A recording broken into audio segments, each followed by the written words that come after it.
Salam sejahtera, anda bersama saya Nala Huda dalam Cerita. Dan untuk jam ini kami bawakan cerita di sebalik salah satu berita tumpuan dari Dewan Rakyat iaitu berkenaan skim pencen penjawat awam. Dewan Rakyat hari ini dimaklumkan berhubung satu kajian kadar pencen bagi pesara kerajaan bagi memastikan kehidupan pasca perkhidmatan mereka pada tahap selesa telah pun dijalankan oleh Jabatan Perkhidmatan Awam JPA baru-baru ini. Ini sebagai menjawab soalan tambahan yang dibangkitkan oleh Kasturi Rani Pato PH Patu Kawan di Dewan Rakyat. Dan Menteri di Jabatan Perdana Menteri Tugas-Tugas Khas Datuk Dr. Abdul Latif Ahmad memberitahu kajian tersebut akan dibentangkan kepada Perdana Menteri sebelum dijadikan memorandum Jemaah Menteri dalam masa terdekat. Kita dengarkan apa yang dikongsikan beliau di Dewan Rakyat sebentar tadi. Bagi mereka-mereka yang segelintir yang mungkin kurang daripada pendapatan garis kemiskinan yang berjumlah RM2,208, mereka mungkin terpaksa bekerja kerana memenuhi keperluan kehidupan.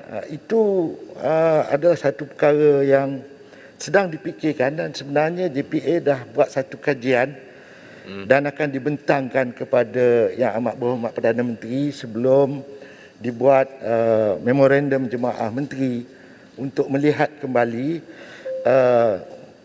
bila mereka pencen mereka agak selesa. Bagi membincangkan lebih lanjut mengenai skim pencen ini, sudah bersedia bersama saya Profesor Dr. Muhammad Fazli Sabri, merupakan Dekan Fakulti Ekologi Manusia UPM dan juga Ahli Majlis Kebangsaan Majlis Perancangan Keuangan Malaysia. Assalamualaikum Prof. Assalamualaikum warahmatullahi wabarakatuh.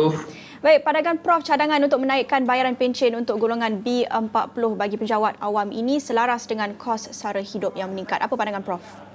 Saya rasa sesuatu yang sangat-sangat juga amat menarik, terutama dalam kita ke arah untuk pembelancangan belanjawan 2022.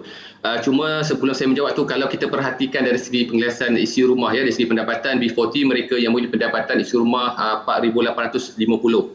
Dan untuk makluman kita semua bahawa bagi pesara kerajaan, ya, bayaran pencen yang terima adalah sebanyak 60% daripada gaji pokok untuk mereka yang tempoh khidmat selama 30 tahun dan about 50% bagi mereka yang berkhidmat 25 tahun. Saya juga difahamkan bahawa bermula pada tahun 2013 telah ada berlaku kenaikan pencen sebanyak 2%. Cuma saya nak bagi sedikit analogi.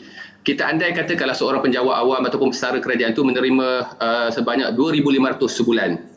Dan kalau 2% tadi bermakna lebih kurang RM50. Dalam keadaan sekarang disebabkan oleh peningkatan kos sara hidup, nilai RM50 itu sangat-sangat dan juga amat rendah. Dan cuba kita bayangkan RM50 ni kalau kita buat groceries apa saja barang yang kita dapat. Malahan saya setuju seperti yang dinyatakan oleh Yang Berhormat tadi bahawa mereka yang mempunyai pencen di bawah pendapatan garis kemiskinan itu sangat-sangat kritikal dan kita perlu beri perhatian yang serius. Sebab kita ingat bahawa bila seseorang itu menjalani tempoh persaraan, sudah pasti dia nak tempoh persaraan yang selesa. Tapi berikutan pandemik, berikutan peningkatan kos sara hidup, sudah pasti akan memberi kesan kepada kesejahteraan dan juga kebahagiaan, kita kata well-being sesebuah keluarga itu. Jadi suka saya juga untuk mencadangkan bahawa kita perlu melihat semula berkaitan dengan cadangan kenaikan ini, satu yang sangat-sangat wajar utama dalam keadaan sekarang.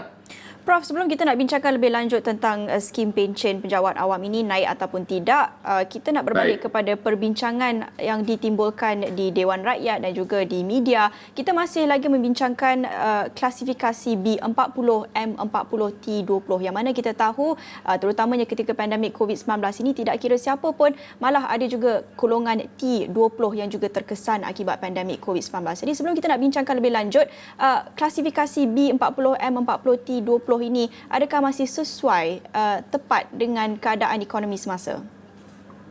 Saya setuju pandangan bahawa kalau kita cakap dari segi financial stress, tekanan kewangan, dia memang merentas, bermaknanya kumpulan T20, M40 dan juga termasuklah kita kata B40. Malahan kalau baru-baru ni kita tengok, ya, data yang telah dikeluarkan menunjukkan bahawa ramai kumpulan-kumpulan mereka yang M40 pun sudah beralih menjadi kumpulan B40.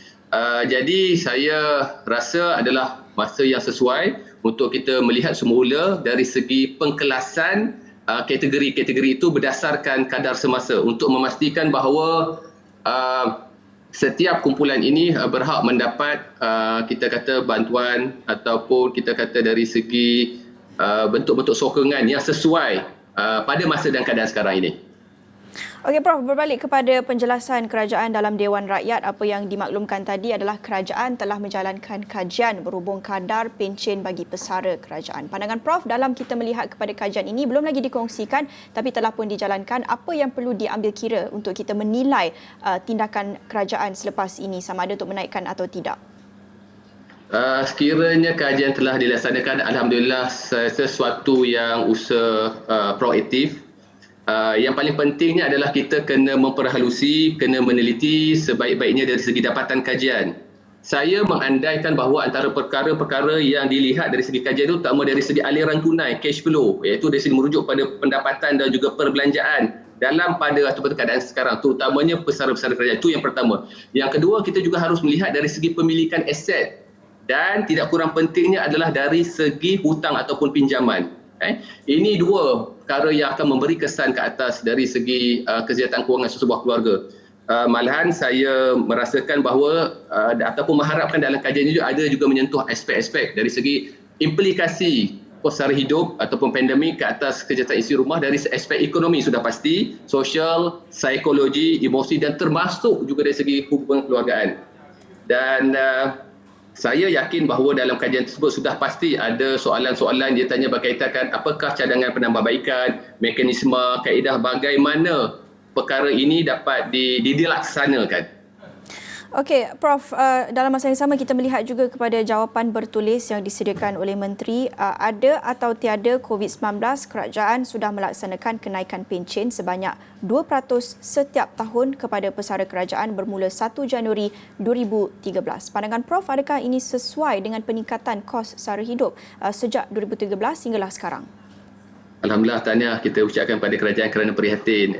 Itu satu macam saya buat analogi tadi di awal-awal perbincangan kita. Andai kata mereka yang mempunyai pencen sebanyak 2,500, 200 kita RM50 sahaja. Jadi RM50 ni saya nyatakan apa yang kita dapat beli. Jadi ini suatu yang perlu dilihat semula, bermaknanya dari segi peningkatan peratusan tu walau bagaimanapun ia tertakluklah kepada hasil daripada dapatan kajian tadi itu untuk kita memastikan satu cadangan syur yang bersesuaian pada masa dan juga keadaan sekarang ni tadi. Okey, Prof, kita juga ingin melihat pada masa yang sama Dewan Rakyat juga dimaklumkan KWSP meluluskan sebanyak 4.98 juta permohonan air citra melibatkan amaun pengeluaran berjumlah 20.58 bilion ringgit. Tadi kita bincangkan tentang skim pencen tetapi juga berkait dengan simpanan, ini pula berhubung KWSP dan turut dilaporkan baru-baru ini 46% pencarum KWSP mempunyai kurang RM10,000 dalam simpanan. Apa cadangan Prof melihat kepada situasi sekarang ini? Simpanan buat hari tua sudah pun berkurangan sejak pandemik COVID-19. Apa inisiatif atau dasar yang boleh Prof cadangkan bagi menangani isu ini?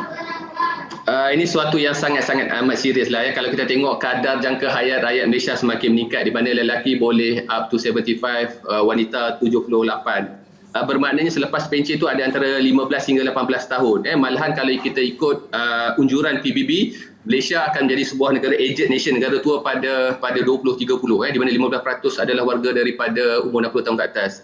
Kita bayangkanlah ya, kalau dalam keadaan sekarang tidak direvise, sudah pasti tidak mempunyai simpanan persaraan yang baik, yang cukup, ia akan memberi kesan yang panjang, bukan kepada pesara itu sendiri, malahan mungkin kepada keluarga dan juga generasi.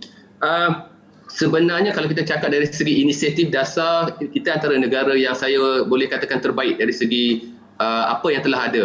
Walau bagaimanapun perkara utama yang saya rasa kita perlu beri perhatian adalah berkaitan dari segi literasi ataupun dari segi kesedaran rakyat sendiri supaya lebih serius, lebih cakna dalam menyediakan pelan pasaraan ataupun kita cakap simpanan untuk hari tua sendiri. Sebagai contohnya, dalam keadaan sekarang ni kita work from home, school from home, program-program advokasi, menerusi webinar perlu terus dipergiatkan dalam memberi kesedaran kepada rakyat bahawa pentingnya kita mempunyai simpanan hari tua. Malahan saya juga suka untuk mencadangkan dan saya nampak dah banyak agensi-agensi telah melaksanakan program pendidikan kewangan. Malah telah ada yang telah melaksanakan kursus industri dengan melibatkan topik-topik ini.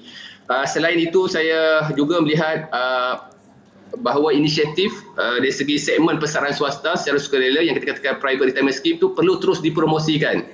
Ini sebagai contoh tu kita dapat dari segi pelepasan cukai sebanyak 3,000 sehingga tahun 2025. Jadi saya nak mencadangkan untuk menarik lebih ramai minat masyarakat, rakyat, pekerja untuk terus menyumbang kepada skim persaraan kepada seorang swasta yang tadi tu, kita beri perlepasan 3, mungkin 5,000, mungkin 6,000 dan seterusnya juga saya nampak kerajaan juga telah memperkenalkan caruman sukarela dengan insentif persaraan yang kita panggil aisaraan. Ini terutama untuk mereka-mereka yang bekerja sendiri, tak ada pendapatan tetap, lebih kepada caruman sukarela. Ini menunjukkan bahawa dari segi dasar inisiatif yang telah ada sangat cantik. Jadi terpulanglah kita kepada sebagai penjawat awam, sebagai pekerja, sebagai masyarakat untuk kita memilih, untuk kita terus menyuburkan kita punya dana-dana dan juga simpanan untuk persaraan masa hari tua kita. Prof tadi ada menyebut tentang bajet 2022 dan pastinya kita baru saja menyaksikan pembentangan rancangan Malaysia ke-12, tetapi kita nak melihat kepada aspek secara lebih khusus aspek perlindungan sosial terutamanya buat pesara, buat simpanan hari tua ini. Apa ruang yang ada dalam bajet 2022 ini untuk memperkasakan lagi aspek perlindungan sosial masyarakat?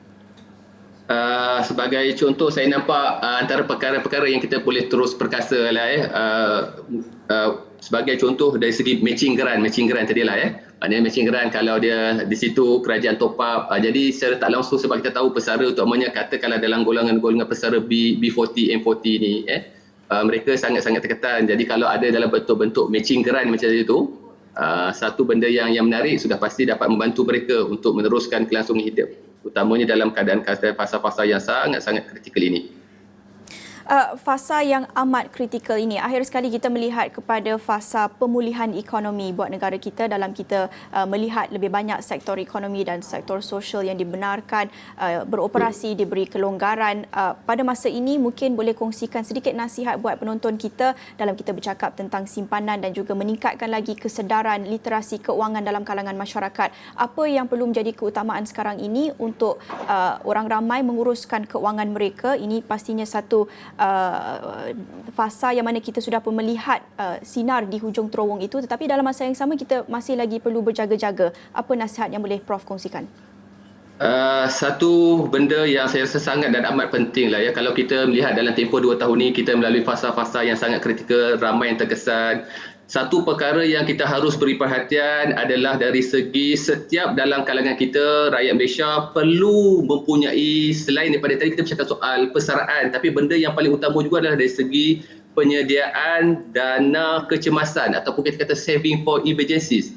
Walaupun kita kata ada sinar di hadapan, tapi kita belum pasti lagi bila perkara-perkara ini akan berakhir. Jadi penting untuk kita terus menyimpan, berbelanja secara berhemah, meningkatkan simpanan kita untuk masa kecemasan dan akhirnya membawa kepada tadilah persaraan kita yang selesa. Baik, terima kasih Profesor Dr. Muhammad Fazli Sabri merupakan Dekan Fakulti Ekologi Manusia UPM dan juga Ahli Majlis Kebangsaan Majlis Perancangan Keuangan Malaysia. Sikit sebanyak kongsikan pandangan beliau berhubung dengan skim pencen penjawat awam yang ditimbulkan dalam Dewan Rakyat. Dan banyak lagi perkongsian dalam cerita jam ini, tapi kita akan berhenti seketika, kembali selepas ini.